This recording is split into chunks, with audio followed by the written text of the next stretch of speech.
Olá, eu me chamo Anderson, eu sou aluno da Faculdade de Direito da UFC, estou cursando Direito Ambiental no semestre 2021.2 e hoje eu quero falar sobre a Lei número 12.651, ou seja, o Código Florestal Brasileiro. Antes de adentrar o Código Florestal em si, o mais atual, a gente vai falar aqui do Código Florestal no tempo, ou seja, um histórico. Os problemas ambientais no Brasil, eles começaram a ser observados já no Brasil imperial, em relação ao curso da água e até mesmo à qualidade. E como foi que isso se deu? Quando os portugueses vieram para o Brasil era um território, sobretudo, carregado de demasia em florestas e etc. E com o desmatamento para a população adentrar, até mesmo para buscar recursos ou para a sobrevivência mesmo, foi observado que a qualidade da água começou a chegar em forma de lama para a população, começou a ter uma, uma diminuição da qualidade daquela água. Com isso, com todas essas problemáticas da qualidade, até mesmo do custo da água, que de certa forma desfavoreceu aquele filtro natural, Dom Pedro II começou a ordenar que fossem reflorestadas aquelas chácaras que ficavam, sobretudo, em cima de áreas mais elevadas, que a água descia e etc. Passando esses problemas observados de início, a gente começou a codificar o que devia ser um ordenamento para o Código Florestal. E começou em 1934. O Código de 34 ele é considerado utilitarista e fragmentário. Além disso, em suma, ele protegia a vegetação e não as áreas. E qual o problema disso? Excluía áreas desmatadas que não possuíam vegetação nativa.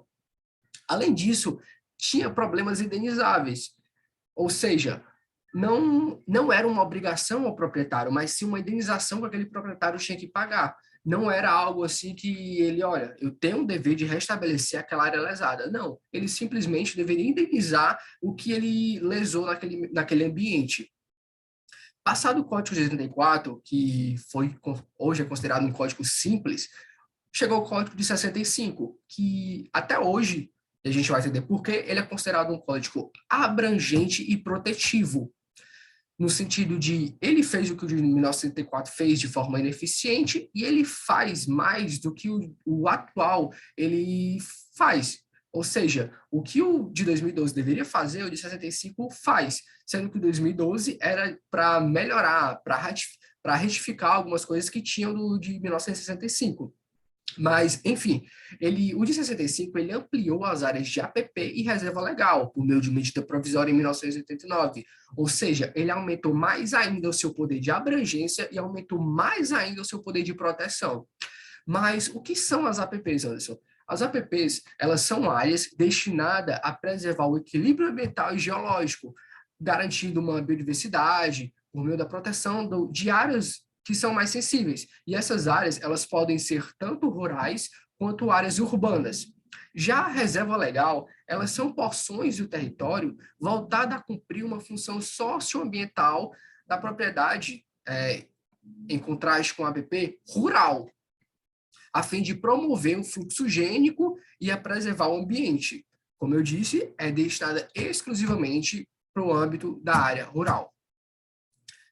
Passando esse breve histórico do Código Florestal no tempo e da observância de problemas ao longo do Brasil, ao longo da questão de desmatamento, enfim, ao longo de lesões ao meio ambiente, a gente vai agora falar do Código de 2012 em si. Bom, o Código de 2012, o novo Código Florestal, como é chamado, ele começou já com um embate entre ruralistas e ambientalistas. Os ruralistas alegavam que o Código de 1965 deveria ser mais flexibilizado, que era um código muito protetor, que era um código que, de certa forma, estava, vamos dizer assim, inibindo os trabalhos deles. Já os ambientalistas consideravam que o Código de 65 ele deveria, no mínimo, manter o que já estava, mas o ideal seria que aumentasse o seu poder de abrangência, o seu poder de proteção e etc.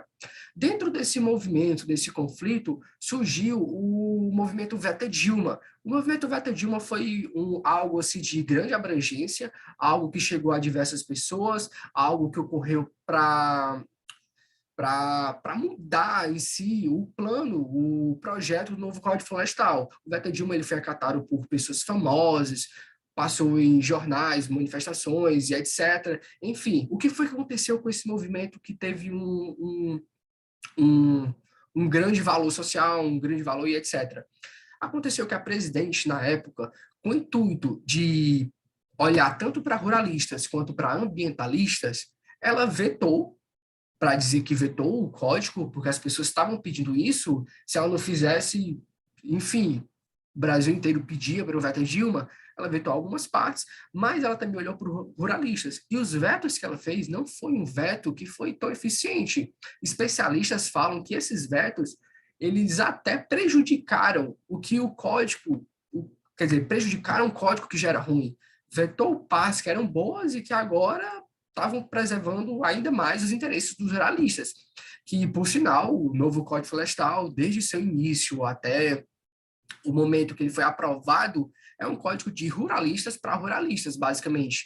Está preservando muito o interesse dos ruralistas. Tanto é que a exportação de grãos, sobretudo, ela aumentou consideravelmente no período que o novo Código Florestal foi afirmado, que foi aprovado. E as críticas que estavam ocorrendo já no período anterior à aprovação do Código Florestal, elas só aumentaram, e agora aumentaram com exemplos práticos de eu avisei, com evento de, tipo, por exemplo, de o que a gente falou agora está acontecendo em si. Porque, como eu já falei, a exportação aumentou, consequentemente, o desmatamento também aumentou, coisas desse sentido. E agora, falando em si das alterações do novo Código Florestal, nós temos que em APPs, que eu já expliquei o que é a área de proteção permanente, houve uma chance de flexibilização, a depender do argumento, como, por exemplo, de baixo impacto. Ou seja, se aquele ruralista, se aquele proprietário de terra, ele vai causar um baixo impacto, segundo ele, ele pode ter uma flexibilização. Além disso, possibilitou a gestão de resíduos, a permissão de serem realizadas atividades esportivas, algo que o STF já considerou inconstitucional, e, ademais, a ausência de proteção em nascentes.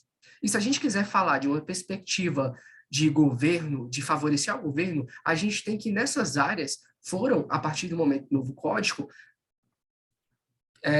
foi permitida a possibilidade de construir áreas de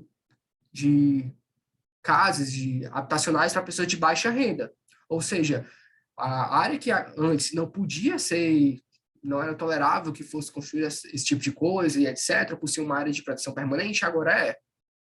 E agora, na reserva legal, a gente tem que, na recuperação de áreas degradadas, a pessoa que lesou o meio ambiente, ela tem duas formas agora, que é a recomposição e a compensação. O que seria a recomposição? A recomposição é quando o dono daquela terra, ele deixa, por força regenerativa, que a própria área cresça de forma natural. Ou seja, ele não vai ter aquele trabalho tão demasiado de ir lá e recompor o que ele lesou.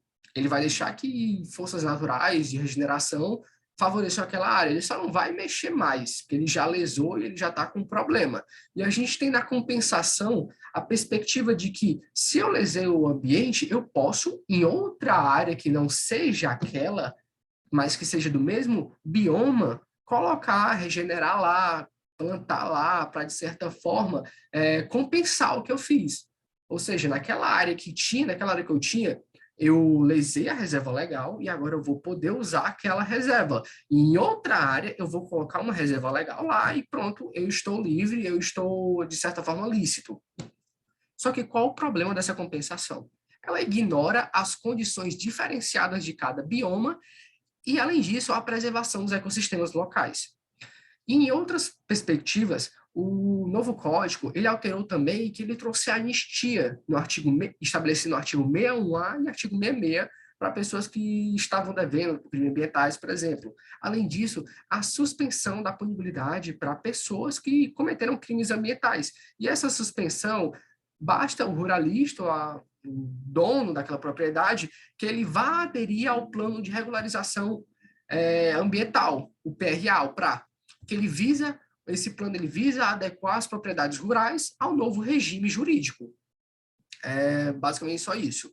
E possibilitou também o novo código a fundição. A fundição é quando há a possibilidade de que APPs e reservas legais sejam juntadas, elas sejam mescladas, e aquela área de APP, para falar a verdade, da reserva legal, que antes tinha um limite mínimo, agora ele vai ser juntado e pode ser que não vai ser a mesma coisa, porque se juntou, agora pode diminuir. E, além disso, possibilitou também a utilização de manguezais, algo que não é aconselhável, porque pode acatar, na verdade, irá acatar a utilização de manguezais em grandes consequências práticas e grandes consequências também para a preservação ambiental. Só que o novo Código Florestal trouxe benefícios também, como, por exemplo, o CAR. O CAR, o CAR é o Cadastro Ambiental Rural. O que é o Cadastro Ambiental Rural? É um sistema nacional que visa integrar áreas de preservação e permite o controle do desmatamento. E controle do desmatamento a gente pode entender por logística, por monitoramento, por planejamento e etc. do desmatamento, algo benéfico. Além disso, o pagamento por serviços ambientais e, por fim, o programa de incentivo à preservação e recuperação do meio ambiente, o qual se encontra no artigo 41 do novo Código Florestal. Então, essas foram as alterações mais significativas que houve no novo Código Florestal em relação ao de 65, que a gente já conversou ser um código que era mais protetivo e abrangente. E, em suma, o novo Código Florestal de 2012, ele trouxe prejuízos, para falar a verdade. Não foi algo assim que os ambientalistas estavam pensando, algo que os ambientalistas queriam, mas sim um código que está beneficiando ruralistas, um código que olhou muito para ruralistas, e um código que diminuiu APPs, que diminuiu áreas de reserva legal, e trouxe outras problemáticas em relação à impunidade, como, por exemplo, anistia, suspensão da punibilidade e etc. Ou seja, basicamente, está favorecendo que as pessoas, e de certa forma, prejudiquem o meio ambiente e são um peso na consciência porque estão fazendo as coisas dentro da lei, porque o novo Código Florestal flexibilizou essas coisas. E a apresentação é isso. Muito obrigado.